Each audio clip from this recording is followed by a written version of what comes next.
नमस्कार, आप देख रहे हैं कारण न्यूज। मैं हूं जिया यादव। नागपुर सामाजिक लेवल से परे महिलाओं की उल्लेखनीय उपलब्धियों का जश्न मनाने के लिए समर्पित माधुरी पटले की असाधारण उपलब्धि की घोषणा करते हुए गर्व महसूस हो रहा है, जिन्हें मिसेस यूनिवर्स एवं यूनिवर्स फेम 2023 का खिताब अपने नाम किया है। फिलिप्स के मीना में आयोजित मिसेस यूनिवर्स पेजेंट में माधुरी पटले ने इस प्रतिष्ठित खिताब अपने नाम किया। बहुत अच्छा लग रहा है। इसके बारे में मेरे पास एक्चुअली शब्द नहीं है। जब आप एक क्राउन जीतते हो तो आप एक क्राउन नहीं, आप उस दिन अपना देश बन जाते हो एक साल के लिए, और आप आपके सर के ऊपर एक जिम्मेवारी आ जाती है देश के प्रति, जो आपको अंतर्राष्ट्रीय स्तर पे जाके निभानी पड़ती है।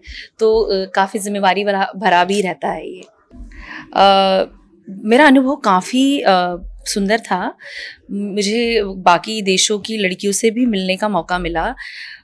वहाँ पे सबसे इम्पॉर्टेंट जो है वो फोरम होता है डोमेस्टिक वायलेंस के अगेंस्ट। तो वहाँ पे डोमेस्टिक वायलेंस के प्रति, क्योंकि हमें लगता है कि इंडिया में ही ये हो रहा है, पर जब आप बाहर के देशों के लोगों को भी मिलते हैं तो आपको पता चलता है कि नहीं, ये सिर्फ हमारे देश में नहीं है। ये हमारी धारणा है कि गाँव में ही शायद होता है। नहीं, ये तो बहुत बड़े शहरों में भी होता है। और आजकल तो वहाँ पे ऐसे प्रेजेंटेशन, मैं किसी का नाम नहीं लेना चाहूँगी, पर वहाँ पे एक डेलीगेट थी, उन्होंने खुद बोला कि वो अब्यूज़र थी। उनको रियलाइज़ हुआ कि वो अब्यूज़र थी, उन्होंने थेरेपी ली और जाके फिर उनको समझ में आया कि मैं हूँ। तो उसको वो बोलने के लिए भी आपको गट्स लगते हैं अंतर्राष्ट्रीय लेवल पे।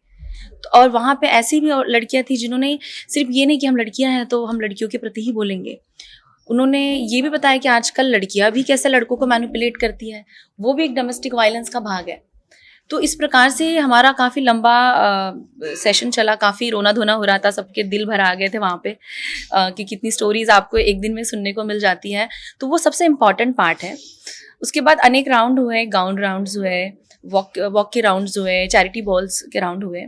सो बहुत ही सुंदर एक्सपीरियंस था। देखिए, जितना मुझे याद है 100 देशों की लड़कियों ने पार्टिसिपेट किया है, और उनको मैंने टक्कर देके एम्पावर्ड वुमन का बहुत इंपॉर्टेंट सब टाइटल भारत देश लाई हूँ। मैं महिलाओं को ये बोलना चाहूँगी कि पहले आप जानिए कि आपके साथ एक्चुअली अब्यूज़ हो रहा है। बहुत बार हमारे देश में या समाज में लड़कियों को बचपन से सिखाया जाता है, ये कोई ऐसे नहीं, मैं किसी और की बात कर रही हूँ, आपके साथ भी हमारे साथ भी हमें भी ये सिखाया गया था कि चुप रहिए, लड़की हैं आप, ज़्यादा नहीं बोलना होता है। नहीं, ऐसा नहीं है, बोलिए। ये आपको दबाने की कोशिश है। जब कोई आपको कहता है कि मत बोलिए, इसका मतलब वो आपको दबाना चाह रहा है। तो आपको अगर लग रहा, पहले तो आपको लगना ज़रूरी है। दूसरी चीज़, हमारे समाज में जो डोमेस्टिक वायलेंस होता है, जो पुरुष ये करते हैं, उनको भी ये नहीं पता है कि वो एक्चुअली क्रिमिनल है या वो क्राइम कर रहा है। मुझे लगता है वहाँ जागरूकता फैलाने की ज़रूरत है, क्योंकि जब मैंने ये वीडियो मेरे दोस्तों को दिखाया तो उन लोगों के भी मुझे कोई रिएक्शन आया कि ओहो, अभी हमें भी ध्यान रखना पड़ेगा, अब हम समझ गए। अब मैं बता रही हूँ, मेरे दोस्त जो कि मेट्रो शहर में रहते हैं, पढ़े लिखे हैं, शायद उनको भी ये बात नहीं मालूम थी। तो हमें जागरूकता फैलाने की ज़रूरत है, और लड़कियों को भी खुद को जागरूक करना, हिम्मत बांधना और सही समय पे मदद की पुकार लगाना भी बहुत ज़रूरी है। ये हमारा 8th एडिशन था, और हम 8th एडिशन से मेरा मतलब है कि ये हमने 8वीं बार किया है। 2016 में हमने शुरुआत की, और संपूर्ण भारत से महिलाएं आती हैं हमारे यहाँ पार्टिसिपेट करने।